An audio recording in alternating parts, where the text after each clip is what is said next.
ইতিহাসের ভয়াবহতম বিপর্যয়ের মুখে ভারতীয় মুদ্রা রুপি একের পর এক রেকর্ড ভেঙে ধুলোয় মিশে যাচ্ছে মোদী সরকারের অর্থনৈতিক দম্ভ।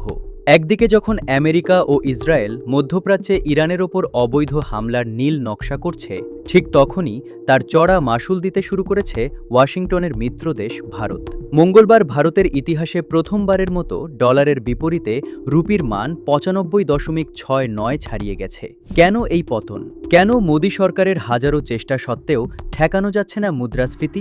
আজ আমরা বিশ্লেষণ করব কিভাবে ইরানকে ঘিরে পশ্চিমা দেশগুলোর যুদ্ধবাজি খাদের কিনারায় ঠেলে দিচ্ছে ভারতের অর্থনীতিকে। ভারতীয় রুপির এই টালমাটাল অবস্থার মূল কারণ লুকিয়ে আছে মধ্যপ্রাচ্যে। মার্কিন প্রেসিডেন্ট ডোনাল্ড ট্রাম্প সম্প্রতি সাফ জানিয়ে দিয়েছেন, ইরানের সাথে করা যুদ্ধবিরতি চুক্তি এখন ম্যাসিভ লাইফ সাপোর্টে রয়েছে, অর্থাৎ যে কোনো সময় মধ্যপ্রাচ্যে বড় ধরনের সংঘাত শুরু হতে পারে। আর এই আতঙ্কে বিশ্ববাজারে জ্বালানি তেলের দাম আকাশচুম্বী হয়ে দাঁড়িয়েছে। ব্রেন্ট ক্রুড অয়েলের দাম ব্যারেল প্রতি $105 ছুঁই।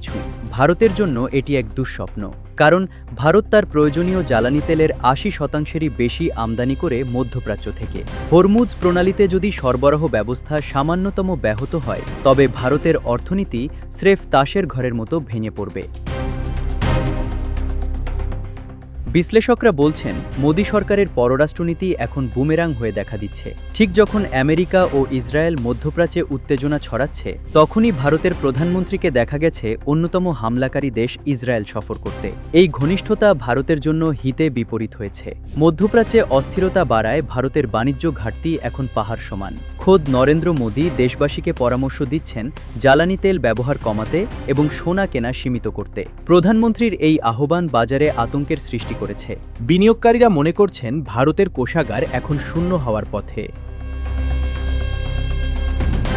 শুধু তেলের দাম নয়, ভারতীয় বাজার থেকে মুখ ফিরিয়ে নিচ্ছে বিদেশি বিনিয়োগকারীরাও। চলতি বছরেই ভারতীয় শেয়ার বাজার থেকে ২ লাখ কোটি রুপির বেশি তুলে নিয়ে চলে গেছে বিদেশি পোর্টফোলিও বিনিয়োগকারীরা। একদিনেই সেন্সেক্স প্রায় ৭৫০ পয়েন্ট এবং নিফটি ২০০ পয়েন্টের বেশি হারিয়েছে। Doctor VK. বিজয় কুমার যেমনটা বলছেন, ভারতের আয়ের প্রবৃদ্ধি নিয়ে চরম উদ্বেগ আর রুপির ক্রমাগত অবমূল্যায়ন বিনিয়োগকারীদের মনে ভয় ধরিয়ে দিয়েছে। মজার ব্যাপার হলো, ভারতের যখন এই দশা, তখন অনেক বিনিয়োগকারী দক্ষিণ কোরিয়া বা তাইওয়ানের মতো স্থিতিশীল বাজারের দিকে ঝুঁকছে। মুদ্রা ব্যবসায়ীদের মতে ৯৬ রুপির সীমা পার হওয়া এখন সময়ের ব্যাপার মাত্র। আর একবার যদি এই মনস্তাত্ত্বিক বাধা পেরিয়ে যায়, তবে ডলারের বিপরীতে রুপির মান ১০০-তে পৌঁছে যাওয়াও অসম্ভব কিছু নয়। এশিয়ার সবচেয়ে অস্থির মুদ্রার তালিকায় এখন ভারতের নাম সবার ওপরে। শুধু রুপি নয়, ইন্দোনেশিয়া বা ফিলিপাইনের মুদ্রাও চাপে আছে। কিন্তু ভারতের মতো বিশাল অর্থনীতির দেশের এই ধস পুরো অঞ্চলকে সংকটের মুখে ঠেলে দিচ্ছে। পশ্চিমের হয়ে দালালি আর মধ্যপ্রাচ্যে যুদ্ধের ইন্ধন কি তবে ভারতকে দেউলিয়া করে ছাড়বে? মোদী সরকারের অর্থনৈতিক ব্যর্থতা নাকি ট্রাম্পের যুদ্ধবাজি, কোনটি রুপির এই পতনের জন্য দায়ী?